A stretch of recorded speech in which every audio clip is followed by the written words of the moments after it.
I'll tell you what I think of love, the greatest of all heavenly things, replied Angelina.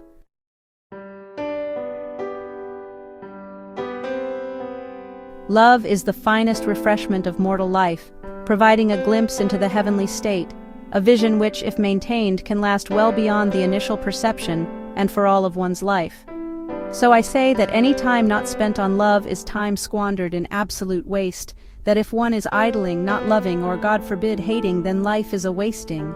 For love is the greatest experience on earth, and so I have often sought it out, found it, received it, given it, and lived it as life's one great happiness, for there is no other joy that compares, love being the truth of all truths. Who has not forgotten that first kiss and the magic that attended it? No one, for first love touches one deeply and forever.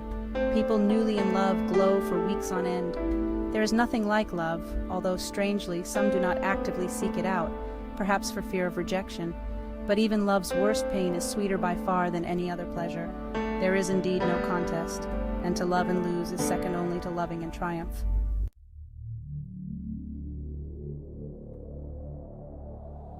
Not merely just a pleasure, love refreshes, creates, invigorates, and provides sustenance of spirit and life itself.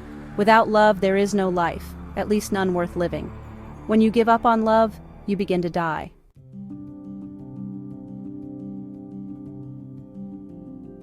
Love knows no laws or restrictions, for mutual passion is a law unto itself. Love is the cure-all, both for those who receive it and for those who give it.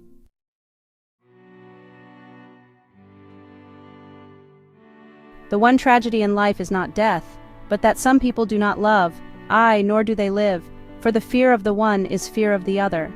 So by all means, if you love someone, go to them and tell them so.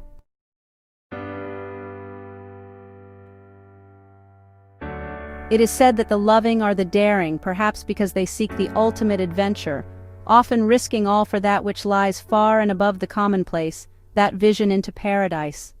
Imagination weaves a fairy tale of love and romance, and the mind that is alive soon brings forth the phantasm into reality.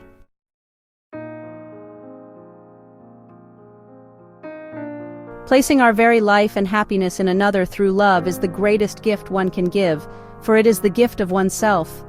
Unconditional love is a true gift, one without strings attached, one without any motive for gain in return. Oh, of course we are human, and often love for the sake of being loved in return, and this is not in itself wrong. But when one loves for no other reason than for the sake of generosity and loving, then this is a saintly type of love which is above all the other kinds. True love loves people for what they are, not for their qualities in particular, but for the person. It's not that we love someone because we need them, for this is quite immature, but that we need someone because we love them. It is, you see, love that is the origin. Love begets love, and love in turn begets more love, and so on, making us even more loving to others, until heaven is indeed brought down to earth. Real love is its own reward.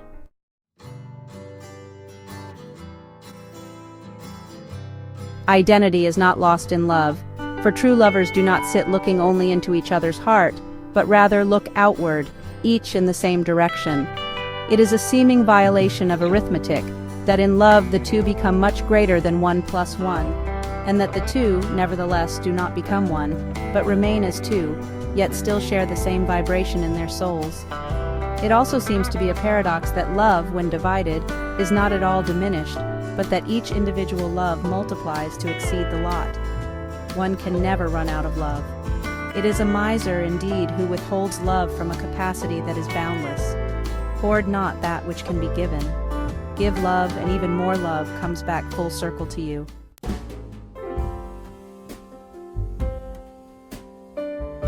What a joy it is to experience life's wonders with someone you love.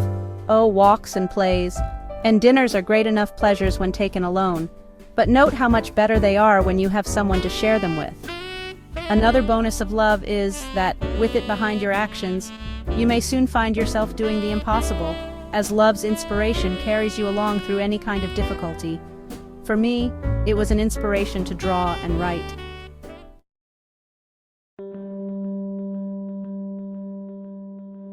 Love and a kind heart are much alike, and one is equivalent to the other, love being a triumvirate of truth, beauty, and goodness blended into one great purity.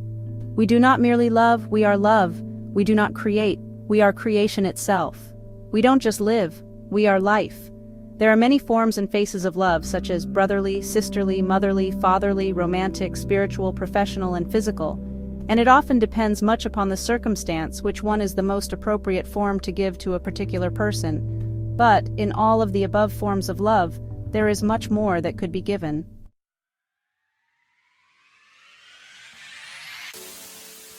I'll tell you of the greatest earthly thing, adventure.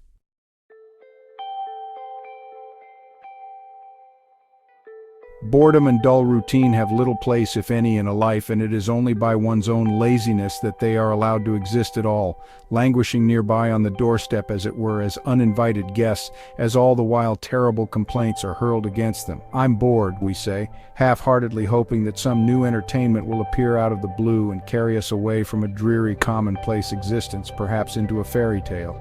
So, adventure calls constantly to us as a cure for the blahs, for routine dulls the senses. Even the greatest music soon begins to fall unheard on our ears and gradually degenerates into that same old song.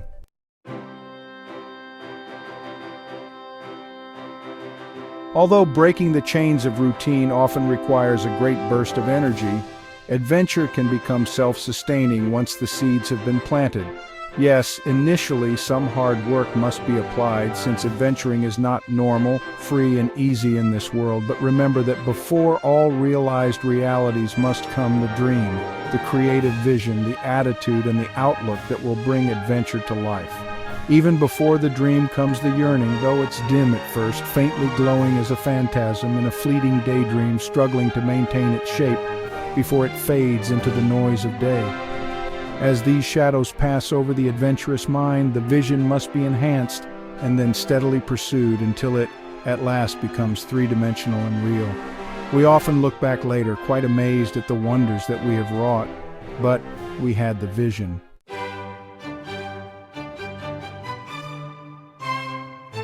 The rewards of adventure are many. Stimulation, experience, and growth are practical results, but foremost comes joy, exhilaration, and thrill. The feeling of being alive. Who has not known the adventure of walking to school alongside a stream, dallying here and there, then crossing over the water on a log, nearly slipping off but catching oneself at the last instant while skipping a heartbeat? Who has not known the electricity of the first kiss at summer camp, or of the reading or writing of a great poem or story while basking warm and cozy in winter sunshine, or the thrill of a job well done? If we no longer know such things, then perhaps now is the time to stop worrying about getting one's hair messed up. It's all a matter of style, purpose, and vision.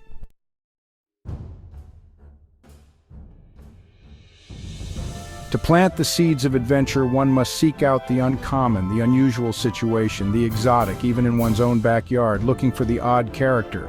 Although certainly not those who are unhealthy, the pleasantly eccentric, by today's staid standards, the person willing to try just about anything that isn't illegal, the offbeat but upbeat person, the optimist, the exciting prospect, the person with those excitingly wonderful and harmless character defects.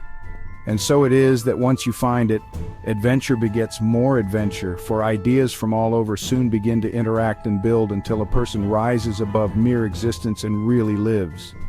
Oh, I've had many adventures myself, from romance in the South Seas to mysterious intrigue in the villages of France. But travel and romance are only a general means to adventure. There are many more, mostly personal, for it depends on what you want from life. Adventure can be had in one's own village. Of course, some adventures entail a minor amount of risk-taking and rule-breaking, for that which is often uncommon is often the most extraordinary, and therefore must draw undue attention from those in the straight world. But I ask you, does not the element of danger often greatly heighten the excitement?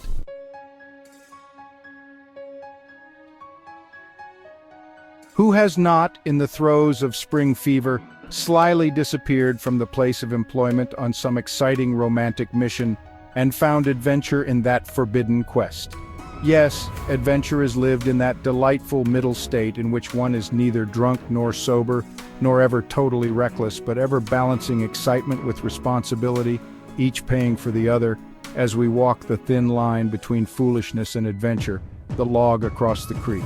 So I say to some of you, prime the pump, seek out adventure, embrace it. Use your emotions, get up out of your chair and into the arena.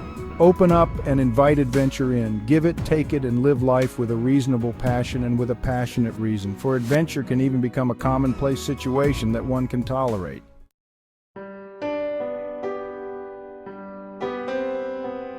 Our greatest adventure is living life and writing about it in this book, an art. Tell me about writing, Peter.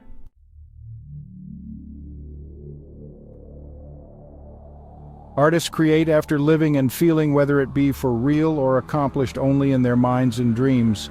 Although this artistry too is living and self-sustaining, although secondary as art becomes its own reward, that is, the complete satisfaction is in the creative act itself. The sharing or selling of it either comes later or is not necessary. Just give it away. Lord Byron once wrote, "'Tis to create, and in creating live a being more intense."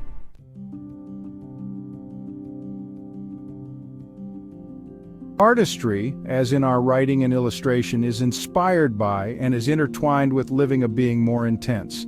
If our dreams inspire living, then our living inspires more dreams, including the writing of them and the living of them. When I wrote Star Trek: The Death Wave, I truly felt that I was out in space. I wrote The Last Night's Almanac when I had a terrible flu, but while writing it felt fine, not even realizing that I was sick, being transported in time and space to the Dark Ages. Sometimes one needs to accumulate experiences, including reading, in order to write. Mostly for me, ideas come only when they may, after some subconscious maturation process, the poems and novels then nearly writing themselves. My writing can never be done on demand. The art is the satisfaction.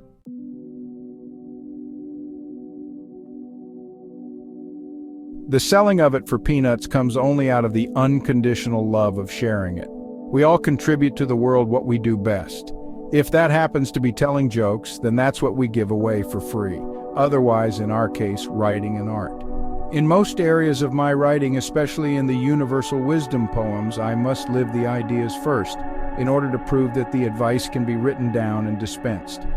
Same for romance or self-help. As for me, it would not be fair to write something that really couldn't happen. In most of my novels, I try to show for inspiration how good life could be instead of a list of things not to do. So then, when the reader sees just how fine life and love can be, the reader just runs right out and does it.